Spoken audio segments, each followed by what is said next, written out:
گوجری زبان میں اپڈیٹ سنیے۔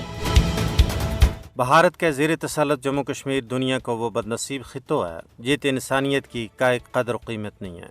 انسانہ کو لہو اس بے دردی کے نال ڈھولے جا رہے ہے جس طرح پانی۔ انسانیت دم توڑ چکی ہے۔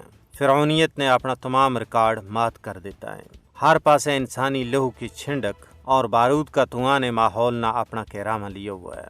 ناکردہ جرائم کی پاداش میں بے تقصیر گبرو نوجوانہ نہ موت کی نیند سوالے جا رہے ہیں۔ کولگام اور پلوامہ میں مزید 2 نوجوان غاصب بھارتی فوج کی درندگی کو شکار ہو گیا۔ اس طرح گزشتہ روز تو ہون تک شہادتوں کی تعداد 4 تک جا پہنچی ہے۔ غاصب بھارتی فوج کے ہاتھوں 1989 تو ہون تک 96,054 بے گناہ کشمیری شہید ہو چکے ہیں۔ بھارتی فوج کو ضمیر مردہ ہو چکے ہے۔ شیطانیت جاگ اٹھی ہے۔ جارح طاقت نہ کوئی سن اور نہ سمجھن پر آمادہ ہے۔ انسانی تذلیل کی ایک نہ ختم ہونے والی داستان ہے۔ بھارتی فوج کی قہر سامانی نے نازیاں اور تاتاریاں کا فسطائی ظالمانہ اور صفاقانہ ہتھ کنڈا اور حربانہ بھی شرما دیتا ہے۔